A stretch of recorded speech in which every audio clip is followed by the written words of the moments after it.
बेटा देखें,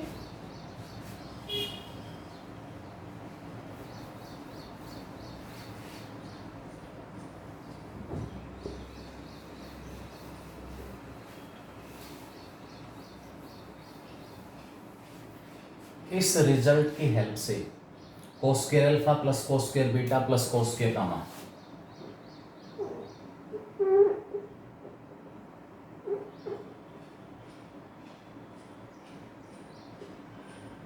वन, इसकी हेल्प से इसकी वैल्यू निकलवा रहा है, इसकी वैल्यू निकलवा रहा है, निकाल लेंगे आराम से, कोई दिक्कत ही नहीं है। साइन स्क्वायर अल्फा को लिख दिया 1 minus cos square alpha, sine square beta 1 minus cos square beta, sine square gamma 1 minus cos square gamma, 1 plus 1 plus 1 3 minus, तीनों में से माइनस कॉमन निकाल लिया, कोस square alpha cos square beta और कोस square gamma, ये 1 है, ये 1 है, यहाँ से 3 माइनस 1 इक्वल टू 2, इसकी वैल्यू 2 आ गई।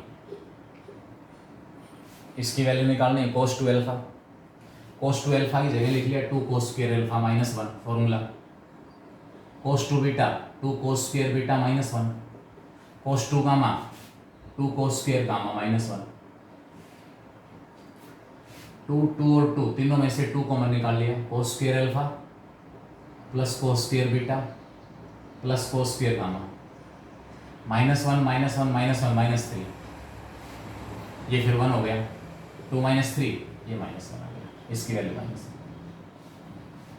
1। ये यूनिवर्सल रिजल्ट है, इसकी हेल्प से इन दोनों की वैल्यू आपसे निकलवा सकता है। मैंने डायरेक्शन कोसाइंस का टॉपिक आपको बताया क्या होता है, किसी भी वेक्टर द्वारा एक्स वाई और जेड एक्सिस की पॉजिटिव डायरेक्शन के साथ बनाए हुए जो एंगल्स हैं उन एंगल्स के कोसाइन की वैल्यू डायरेक्शन कोसाइन कहलाएगी, डायरेक्शन कोसाइन। उसके बाद प्रॉपर्टी कैसे निकालें डायरेक्शन कोसाइंस, या तो एंगल दिए हुए होने चाहिए या वेक्टर दिया हुआ होना चाहिए। एंगल दे रखे हैं तो भी डायरेक्शन कोसाइन निकल जाएंगे, वेक्टर दिया हुआ है तो भी डायरेक्शन कोसाइन निकल जाएंगे। उसके बाद नेक्स्ट पॉइंट हमारे पास इसमें डायरेक्शन कोसाइंस के स्क्वायर का सम हमेशा 1 होता है, प्रॉपर्टी होती है डायरेक्शन कोसाइंस की, स्क्वायर का सम हमेशा 1। अब आपके पास एक डेफिनेशन और आती है लास्ट बेसिक्स की, डायरेक्शन रेशियोज। किसी भी वेक्टर के डायरेक्शन रेशियोज क्या होंगे, direction ratios of a vector.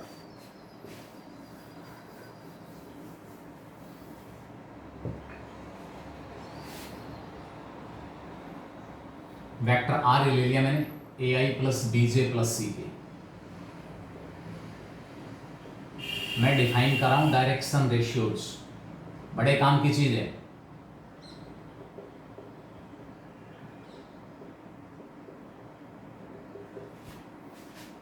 Direction ratios of a vector,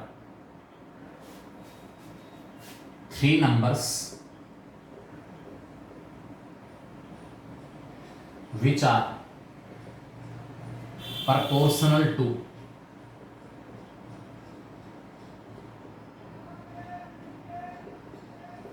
direction cosines of a vector are called its direction ratios.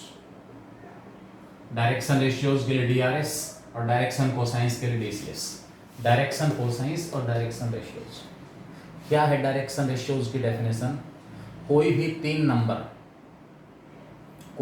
तीन नंबर जो उस वेक्टर के डायरेक्शन कोसाइंस के साथ प्रोपोर्शन में हो, कोई भी 3 नंबर जो उस वेक्टर के डायरेक्शन कोसाइंस के साथ प्रोपोर्शन में हो, पहले डायरेक्शन कोसाइन के साथ पहले नंबर का रेशियो, दूसरे डायरेक्शन कोसाइन के साथ दूसरे नंबर का रेशियो, तीसरे डायरेक्शन कोसाइन के साथ तीसरे नंबर का रेशियो, और ये तीनों रेशियो आपस में इक्वल आ जाए।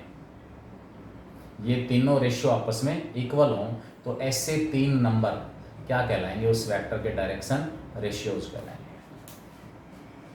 वेक्टर मेरे पास है, मैंने इसके डायरेक्शन कोसाइंस निकाल दिए, एल निकाला था A upon square root of A square plus B square plus C square, M निकाला मैंने B upon square root of A square plus B square plus C square, और एन निकाला मैंने C upon square root of A square plus B square plus C square.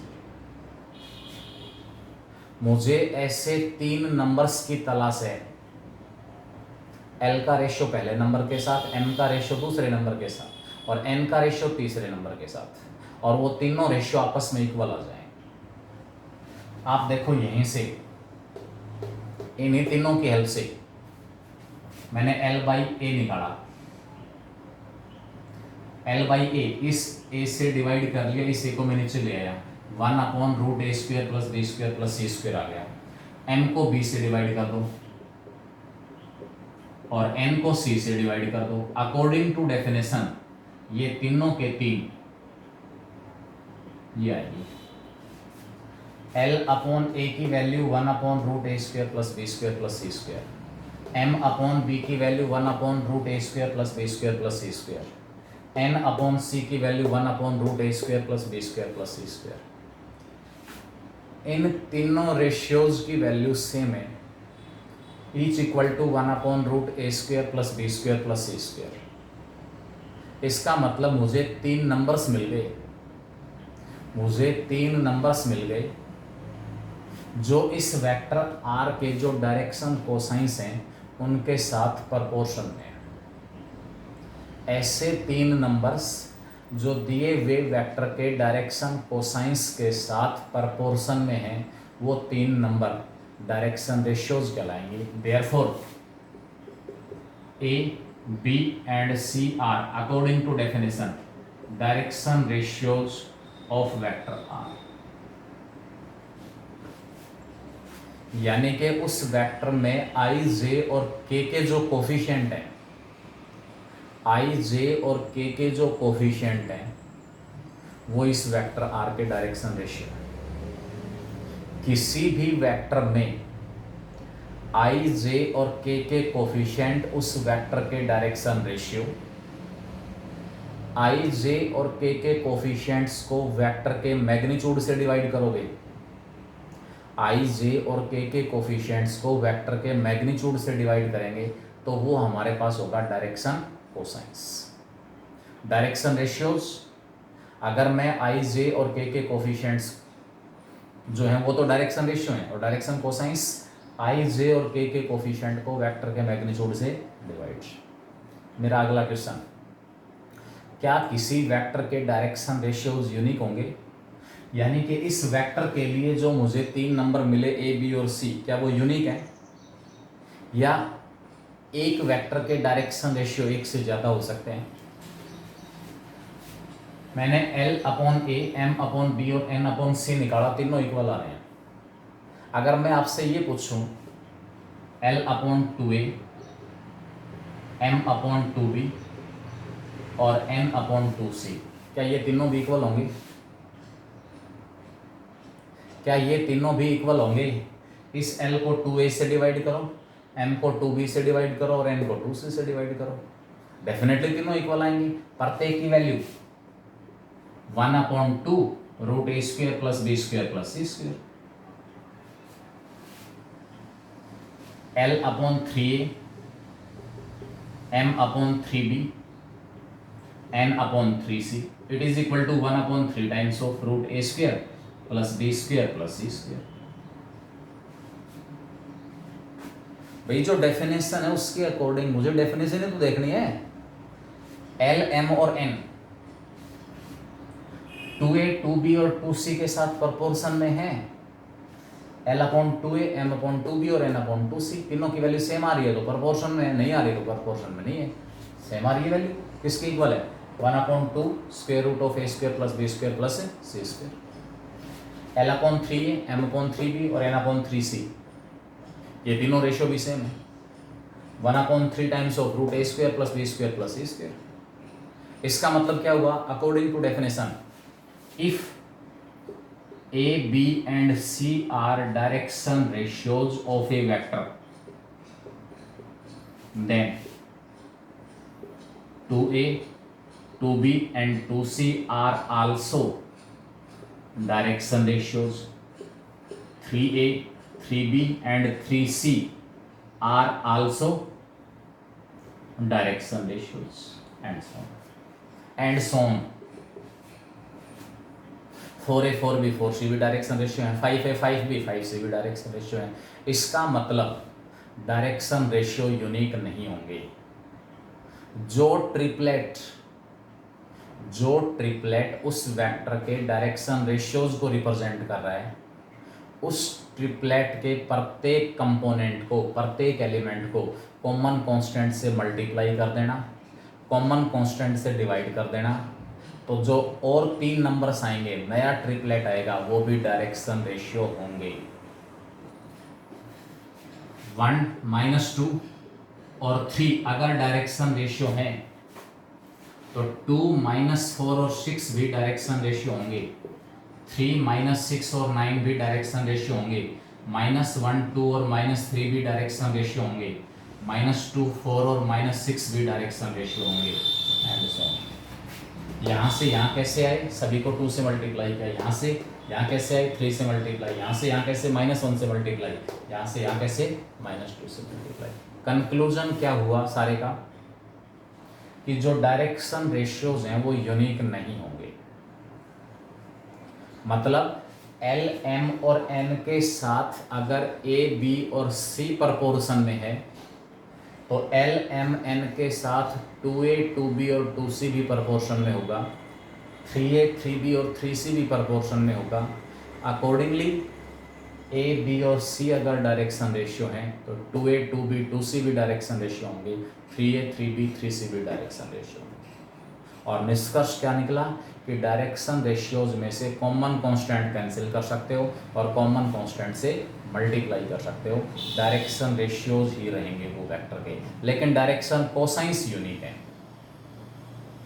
लेकिन जो direction cosines हैं वो unique है।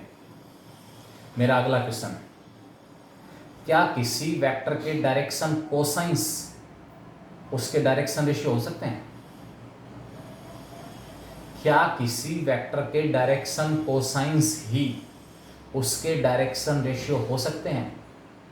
देखो इसमें सारे निकालने की जरूरत नहीं है, ये तो मैंने आपको बता दिया कि जहां डायरेक्शन रेशियो, मान लो कोई वेक्टर डायरेक्शन रेशियो इस फॉर्म में आ गया, ये डायरेक्शन रेशियो है, मैं इनको इंटीजर फॉर्म में एक्सप्रेस करने की कोशिश करूंगा तो मैं लिख दूंगा कि डायरेक्शन रेशियो हमारे पास 3 -18 और 8 होंगे।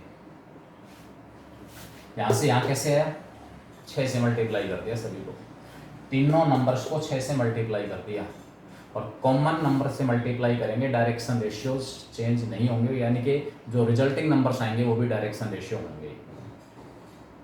बस मल्टीप्लाई होगा, आप क्यों कर रहे हो फिर, जस्ट इनको इंटीजर फॉर्म में एक्सप्रेस करने के लिए। सिंपलेस्ट जो डायरेक्शन रेशियो किसी भी वेक्टर में i j और k के कोफिशिएंट से जो उसके डायरेक्शन रेशियो है, किसी भी वेक्टर में i j और k के जो कोफिशिएंट हैं वो उसके डायरेक्शन रेशियो है। अगला क्वेश्चन, क्या किसी वेक्टर के डायरेक्शन कोसाइंस उसके डायरेक्शन रेशियो हो सकते हैं? एल एम और एन को क्या मैं डायरेक्शन रेशियो कह सकता हूं? यस, क्यों कह सकते हैं? एल एल के साथ, एम एम के साथ और एन एन के साथ प्रपोर्शन में है, तीनों बना गए। जो यूनिट वेक्टर होगा ना, यूनिट वेक्टर, उसके डायरेक्शन रेशियो और डायरेक्शन कोसाइन सेम होंगे। मतलब मुझे ऐसे वेक्टर्स मिल सकते हैं जिनके डायरेक्शन कोसाइंस और डायरेक्शन रेशियो आपस में इक्वल होंगे। यूनिट वेक्टर में आप देखोगे 1/√3i minus 1/√3j plus 1/√3k,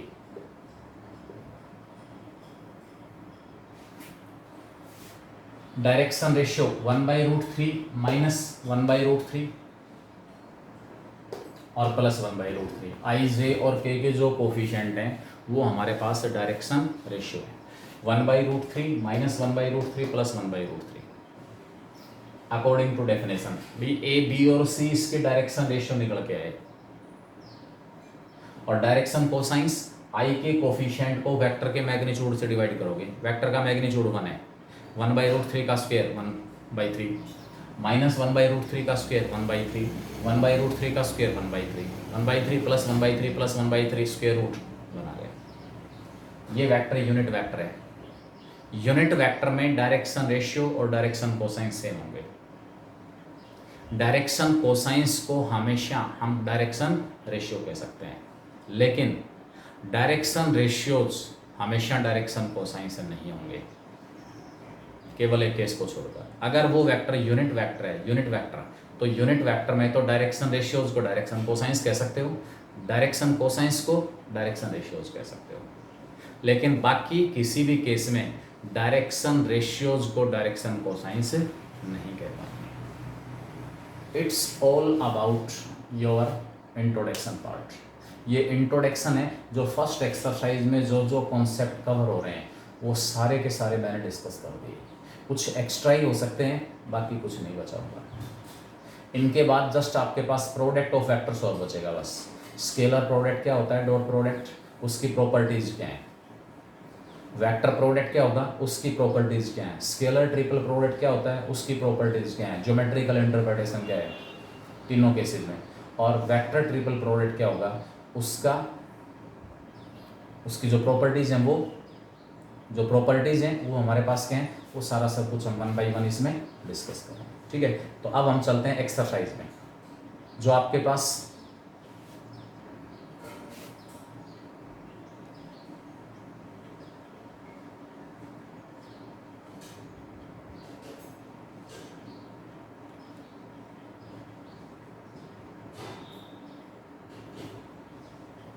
exercise book निकालें।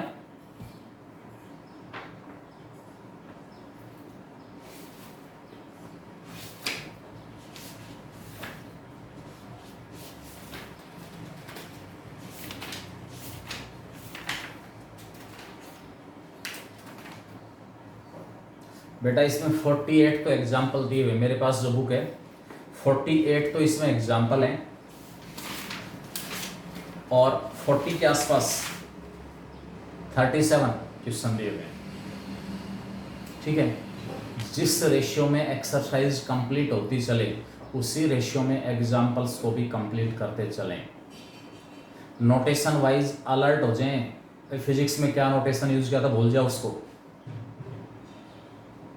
ए डॉट बी आपने वहां लिख दिया था शायद, A dot B, A B cos theta. अगर यहां ये लिख दिया ना तो मैं काट दूंगा, इसको पहले बता देता हूं। या तो आप लिखना mod of vector A equal to small A and mod of vector B equal to small B. ये नहीं लिखा तो ये चीज फिर डाउटफुल हो जाएगी। वेक्टर्स के लिए capital notation vector A vector B बिल्कुल भी यूज नहीं करना है, बिल्कुल भी यूज नहीं करोगे, ध्यान रखना इस बात का। मैंने देखा था फिजिक्स का आपका पेपर, उसके अंदर ये कैपिटल लेटर्स के साथ नोटेशंस यूज किए गए, बिल्कुल भी यूज नहीं करोगे। कैपिटल लेटर्स आप वहां यूज कर सकते हैं जब वेक्टर के इनिशियल और टर्मिनल दोनों पॉइंट दिए हुए हैं। इस प्रकार यहां आप ले सकते हो ए बी वेक्टर। इसका मतलब इनिशियल पॉइंट ए हमारे पास है और टर्मिनल पॉइंट बी भी। इनिशियल पॉइंट ए और टर्मिनल पॉइंट बी, उस केस में आप कैपिटल लेटर्स यूज कर सकते हैं। अकेला कैपिटल लेटर कभी भी यूज नहीं करोगे। देखिए इसमें classify the following as scalar and vectors. I think physics का क्वेश्चन है, आराम से टाइम है, वेलोसिटी है, एक्सेलरेशन है, कौन इसमें स्केलर क्वांटिटी है, कौन इसमें वेक्टर क्वांटिटी है। ठीक है, तो आराम से डिसाइड कर लिया होगा। मेरे हिसाब से इस क्वेश्चन में कोई प्रॉब्लम नहीं होगी आपको। सेकंड क्वेश्चन में कह रहा है, एक फिगर दी हुई है, आपसे पूछ रहा है आइडेंटिफाई द फॉलोइंग वेक्टर्स। सबसे पहले इक्वल वेक्टर पूछ रहा है, डायरेक्शन और मैग्नीट्यूड, विशेष ध्यान रखना। स्क्वायर है फिगर,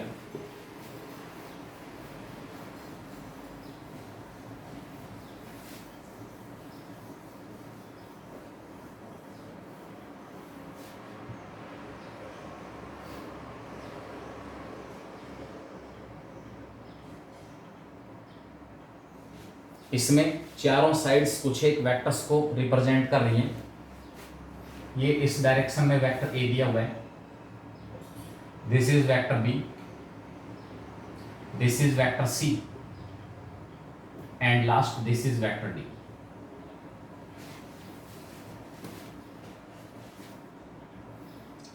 स्क्वायर दिया हुआ है सबसे पहले आपको।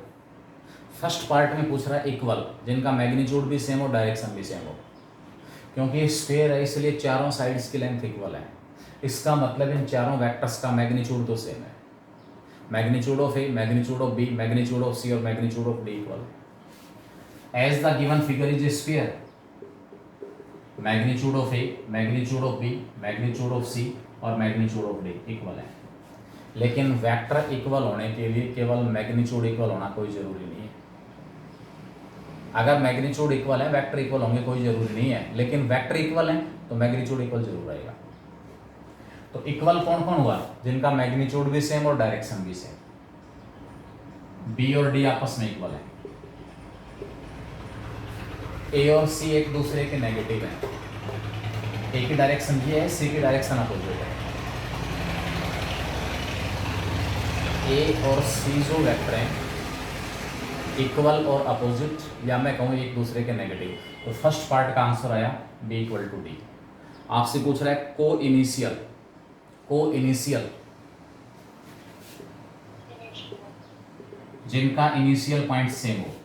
इनिशियल पॉइंट यहां पर ये देखो, ए और डी को इनिशियल है, ए एंड डी आर को इनिशियल।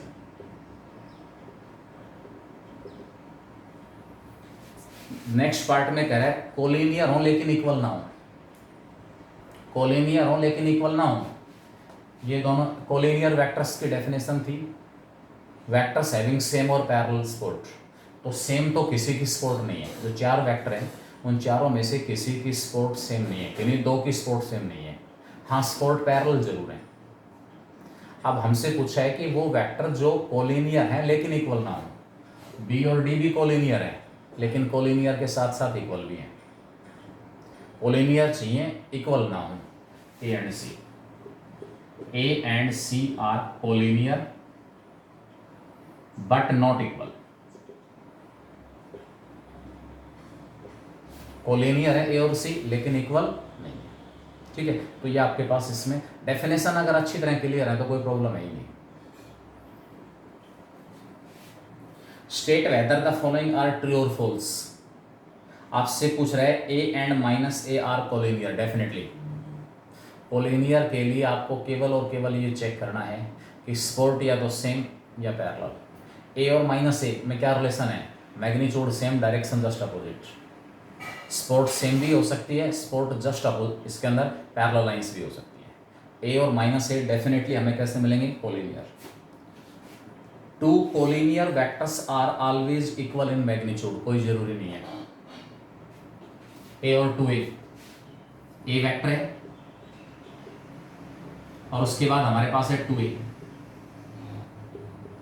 ये टू ए कोलिनियर तो है लेकिन इक्वल नहीं है। कोलिनियर वेक्टर्स हमेशा इक्वल वेक्टर्स होंगे, कोई जरूरी नहीं।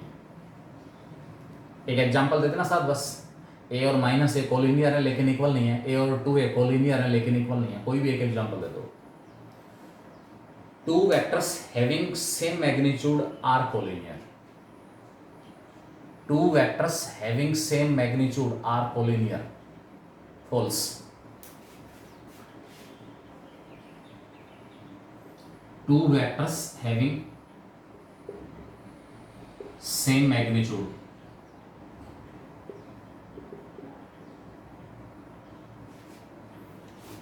Are collinear.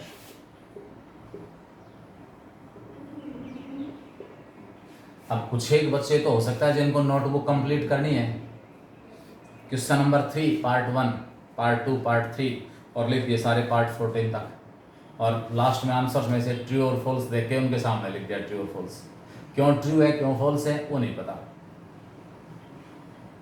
ऐसे नोटबुक कंप्लीट करने का कोई फायदा नहीं है। अंडरस्टैंडिंग क्लियर हो, समझ में आना चाहिए कि ट्रू है तो क्यों और फॉल्स है तो क्यों।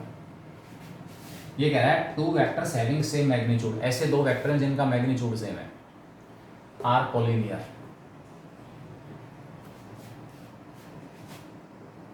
ये वेक्टर हमारे पास ए बी दिया हुआ है, दूसरा वेक्टर मैंने सी डी ले लिया।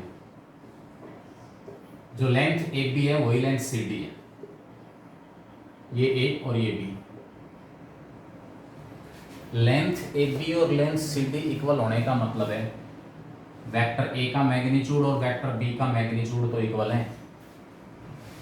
लेकिन उनकी सपोर्ट एक दूसरे के पैरेलल नहीं है। मैग्नीट्यूड सेम है लेकिन सपोर्ट एक दूसरे के पैरेलल आए कोई ज़रूरी नहीं है। और कोलिनियर होने के लिए सपोर्ट इक्वल होनी चाहिए। तो जो वेक्टर्स का मैग्नीट्यूड सेम है वो कोलिनियर हो या इक्वल हो कोई ज़रूरी नहीं है। आगे, जीरो वेक्टर इज यूनिक। मैंने बता दिया था जीरो वेक्टर यूनिक नहीं होता। कोई डायरेक्शन नहीं है, कोई लेंथ नहीं है, लेकिन सपोर्ट जस्ट एक पॉइंट जो है, पॉइंट जीरो वेक्टर को रिप्रेजेंट कर रहा है। ये पॉइंट आपके पास इस लाइन के ऊपर भी हो सकता है, इस लाइन के ऊपर भी हो सकता है, इस लाइन के ऊपर भी हो सकता है, इस लाइन के ऊपर भी हो सकता है। ये सारे जीरो वेक्टर हैं। तो सपोर्ट जो है वो डिफरेंट होगी। आपसे पूछे भी जीरो वेक्टर यूनिक क्यों नहीं है, क्या डिफरेंस मिलेगा जीरो वेक्टर्स में? Support wise. लेंथ वाइज कोई डिफरेंस नहीं है, लेंथ होती नहीं, सिमिलरिटी वहां पर लेंथ वाइज, डायरेक्शन वाइज भी सिमिलरिटी है, लेकिन सपोर्ट वाइज आपके पास वो वेक्टर जो क्या हो सकता है, डिफरेंट। यूनिकनेस वहां पर फेल हो जाएगी। Modulus of 3a and -3a is same, definitely 3a और -3a इक्वल और अपोजिट वेक्टर हैं, दोनों का मैग्नीट्यूड डेफिनेटली सेम होगा। Resultant of a and -a is a proper vector. Proper vector, any non zero vector is proper vector. Proper vector की definition इसमें, any non zero vector is called a proper vector. तो a और -a का resultant zero आएगा। सम a और -a का सम कह दो, रिजल्टेंट कह दो, जीरो आ रहा है, which is not a proper. Two equal and coinitial vectors, two equal and coinitial vectors must coincide. Equal कह रहा है, मैग्नीट्यूड भी सेम, डायरेक्शन भी सेम। अब मैग्नीट्यूड और डायरेक्शन सेम है, एक वेक्टर तो ये हो गया ए बी और दूसरा वेक्टर सी डी हो गया, इक्वल है दोनों, vector A equal to vector B. लेकिन मेरे पास केवल इक्वल वेक्टर नहीं है, हमारे पास जो वेक्टर गिवन है वो केवल इक्वल नहीं है, इक्वल और को इनिशियल है, मतलब उनका इनिशियल पॉइंट सेम है, डेफिनेटली दोनों कोइंसाइड करेंगे। इक्वल और को इनिशियल, इनिशियल पॉइंट दोनों का सेम है, तो यहाँ वेक्टर ए और वेक्टर बी दोनों के दोनों क्या करेंगे, कोइंसाइड। इक्वल वेक्टर्स हैं, इनिशियल पॉइंट सेम है, दोनों एक दूसरे के ऊपर ओवरलैप करेंगे, कवर कर लेंगे, दोनों वेक्टर कोइंसाइड करेंगे। m plus N times of a plus B, ये आपके पास स्केलर मल्टीपल की प्रॉपर्टी थी। वेक्टर m को आप a प्लस बी से मल्टीप्लाई कर रहे हो, m times of vector a plus m times of vector b। m plus n को वेक्टर a से मल्टीप्लाई कर रहे हो, m times of vector a plus n times of vector a। दो स्केलर मल्टीप्लाई है किसी वेक्टर के साथ, आप इसको m times of n a vector लिख सकते हो, आप इसको n times of vector m a लिख सकते हो। ये कुछ एक प्रॉपर्टी थी scalar multiple of a vector. अगर किसी वेक्टर को स्केलर से मल्टीप्लाई करेंगे तो क्या फर्क पड़ेगा। तो ये कह रहा है m प्लस n को जब मैं a प्लस b से मल्टीप्लाई करूंगा,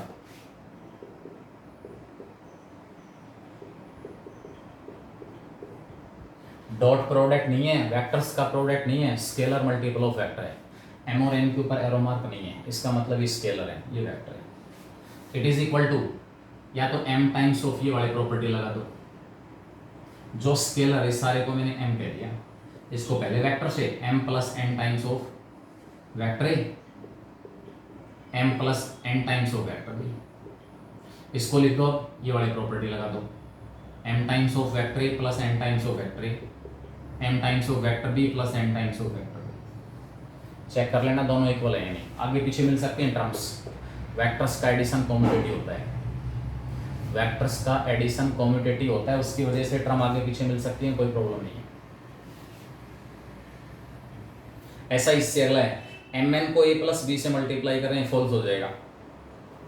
a equal to minus B implies mod a equal to mod b, true. a और b एक दूसरे के नेगेटिव हैं, मॉडुलस सेम मिलेगा। a और b आपस में इक्वल है, मॉडुलस सेम होगा। मॉडुलस सेम है, a equal to b, no. अगर मॉडुलस सेम, अभी मैंने बताया था, ये वेक्टर ए बी, ये vector C D, A B length और सी डी लेंथ इक्वल है, मॉडुलस तो सेम है लेकिन वेक्टर आपस में इक्वल नहीं है।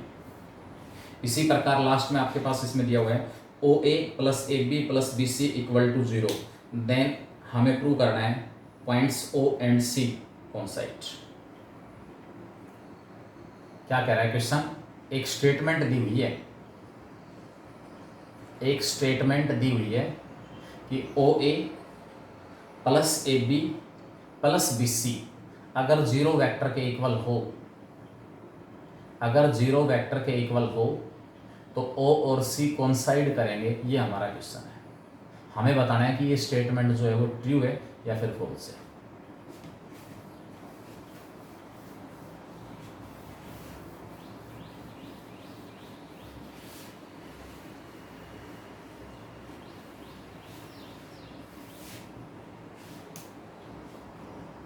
If O A vector plus A B vector plus B C vector equal to 0 vector, then statement given है ओ एंड सी कोइंसाइड।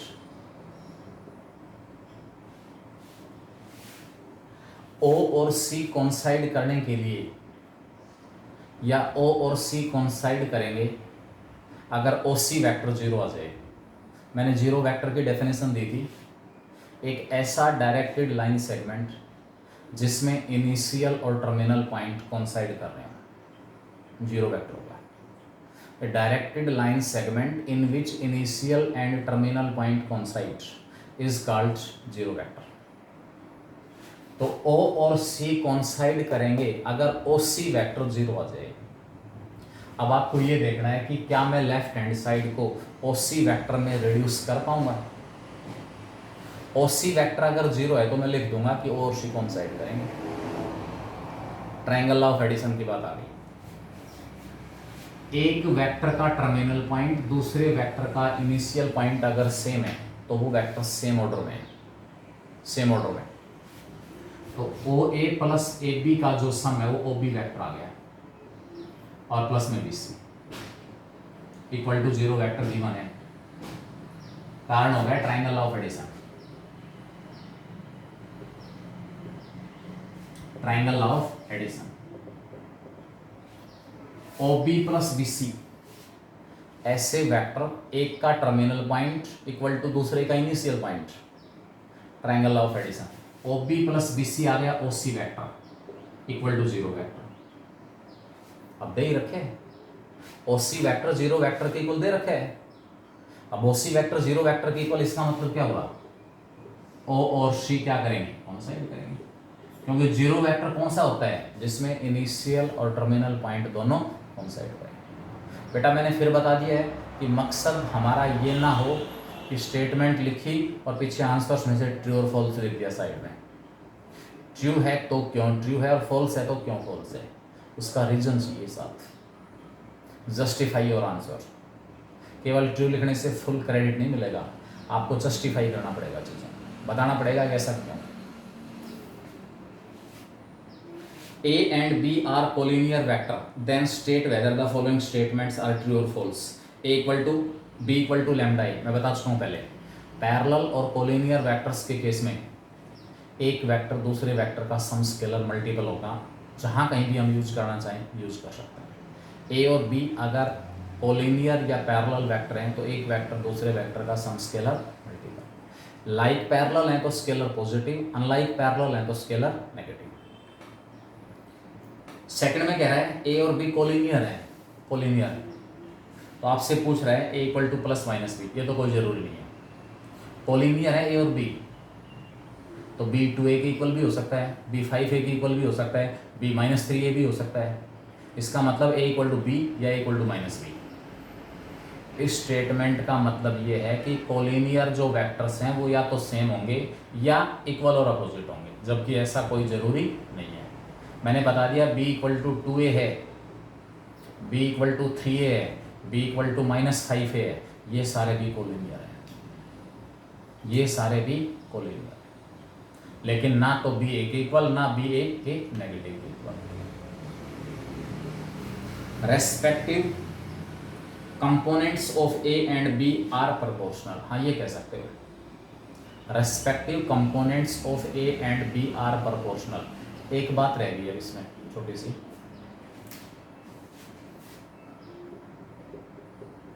दो वेक्टर अगर इक्वल दिए हुए ना, सपोज वेक्टर ए हमारे पास है a1i a2j, प्लेन के अंदर है तो ये केस ले लेंगे। वेक्टर बी आ गया b1i plus b2j, a equal to b implies a1 equal to b1 a2 equal to b2 equal a equal to b implies a1i plus a2j b1i plus b2j। Left में ले आओ a1i minus b1i a2j minus b2j equal to 0। दोनों में से a1 minus b1 into i a2 minus b2 into j equal to 0। कल आपको बताया था x a plus y b 0 दिया हुआ है। ए and B are non zero and non collinear vectors. बेटा ध्यान रहे कंपोनेंट्स की बात हम उसी केस में कर सकते हैं जब वेक्टर हमारे पास आई जे और के रूप में होगा। मैंने कल बताया था ए और बी जो है वो नॉन जीरो और नॉन कोलिनियर वेक्टर हैं, उनका लीनियर कॉम्बिनेशन 0 है। It is possible only when x and y both are simultaneously 0। यही रिजल्ट मैं यहाँ अप्लाई कर रहा हूँ। आई और जे जो वेक्टर हैं वो नॉन जीरो और नॉन कोलिनियर है, दोनों यूनिट वेक्टर हैं तो नॉन जीरो हो गई। ए का line of action x axis के लोग हैं, जे का line of action y axis के लोग हैं तो नॉन कोलिनियर भी है। ये दोनों वेक्टर नॉन जीरो और नॉन कोलिनियर हैं, ये स्केलर है। ये एक्स हो गया और वो वाई हो गया। आई कैप और जे कैप नॉन जीरो और नॉन कोलिनियर वेक्टर, दोनों का linear combination 0 is possible only when x equal to 0 and y equal to 0। That is a1 minus b1 equal to 0 and a2 minus b2 equal to 0। यहाँ से क्या आ गया a1 equal to b1 और यहाँ से a2 equal to b2। ठीक है, इसका मतलब क्या हुआ कि दो वेक्टर अगर आपस में इक्वल हैं, a और b अगर आपस में इक्वल हैं तो i का कोफिशिएंट i के कोफिशिएंट के इक्वल और j का कोफिशिएंट j के कोफिशिएंट। ठीक है, ये रिजल्ट हमारे पास। अब अगला जो केस है इसमें क्वेश्चन में क्या कह रहा है, a और b अगर कोलिनियर हैं तो इनके जो कंपोनेंट्स हैं ना, इसी प्रकार अगर ये वेक्टर a और b 3 डायमेंशंस में होते हैं, a 3 के और ये b 3 के,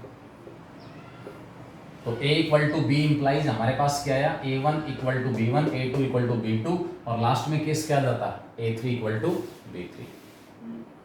कोई भी दो वेक्टर आपस में इक्वल कब होंगे, जब उनके रेस्पेक्टिव कंपोनेंट्स इक्वल a और b आपस में इक्वल कब है, a1 b1 के इक्वल है, a2 b2 के इक्वल और a3 b3 के इक्वल है। अब हमें वेक्टर इक्वल नहीं दे रखे, as A and B are collinear vectors. A और B जो हैं वो कोलिनियर वेक्टर्स हैं और डेफिनेशन कोलिनियर वेक्टर्स की, एक जो वेक्टर है वो दूसरे वेक्टर का सम स्केलर मल्टीपल होगा। Therefore A equal to lambda B। भाई कोलिनियर हैं तो एक वेक्टर दूसरे वेक्टर का सम स्केलर मल्टीपल। अब मैं A और B की वैल्यू पुट कर रहा हूँ यहाँ पर। A क्या आया a1i plus a2j plus a3j equal to lambda times of b1i plus b2j plus b3j। अब इक्वलिटी की कंडीशन लगा दो, ये वेक्टर इस वेक्टर के इक्वल है, ये वेक्टर इस वेक्टर के इक्वल है। अगर a और b आपस में इक्वल हैं तो i का कोफिशिएंट i के कोफिशिएंट के इक्वल, j का कोफिशिएंट j के कोफिशिएंट के इक्वल और k का कोफिशिएंट k के कोफिशिएंट के equal. Equality of two vectors, a1 आ गया लैम्डा b1, a2 आ गया लैम्डा b2 और a3 आ गया lambda b3। a1 upon b1 lambda, a2 upon b2 lambda और a3 अपॉन b3 ये भी लैम्डा, तीनों के तीन आपस में इक्वल। क्या कह सकते हैं यहाँ से, रेस्पेक्टिव जो कंपोनेंट्स हैं वो कैसे आगे प्रोपोर्शनल आगे। रेस्पेक्टिव कंपोनेंट्स का मतलब है एक्स एक्सिस के अलोंग जो कंपोनेंट्स उनका रेशियो, वाई एक्सिस के अलोंग जो कंपोनेंट्स उनका रेशियो, और जेड एक्सिस के अलोंग जो कंपोनेंट्स उनका रेशियो। रेस्पेक्टिव कंपोनेंट्स कैसे आ गए? प्रपोर्शनल। ठीक है, तो यहाँ तक आप 4 जो क्वेश्चंस हैं वो कंप्लीट करोगे, 4 क्वेश्चंस कंप्लीट। ठीक है, और इसी टाइप के कुछ एक एग्जाम्पल हम कंप्लीट करेंगे। उसके बाद हम आगे वाले जो क्वेश्चंस हैं वो लेंगे कल। ठीक है बेटा, बेसिक्स में बता देता हूँ, ये बेसिक्स सारे के सारे नोट कर लें, बहुत ज़रूरी चीज़ें हैं। पूरा वेक्टर भी काम आएगा, 3D के अंदर भी यही चीज़ें काम आएंगी, वेक्टर के साथ साथ 3D के अंदर भी यही चीज़ें काम आनी है। 13 से 14 नंबर का कंट्रीब्यूशन होगा आपके एनुअल एग्जाम की बात करूँ तो। वेक्टर और 3D 100 में से 17 मार्क्स का आता था, अब 80 में से 20% माइनस कर देना, 17 का 20% 3.5 नंबर। 3.5 का मतलब 14 भी हो सकता है और 13 भी हो सकता है। 13 या 14 नंबर का पोर्शन आपको एनुअल एग्जाम में इस वेक्टर और 3D में से मिलेगा। जिस बच्चे के वेक्टर के कॉन्सेप्ट्स ढीले होंगे, अच्छी तरह अंडरस्टैंडिंग क्लियर नहीं होगी, वो प्रॉब्लम फेल करेगा।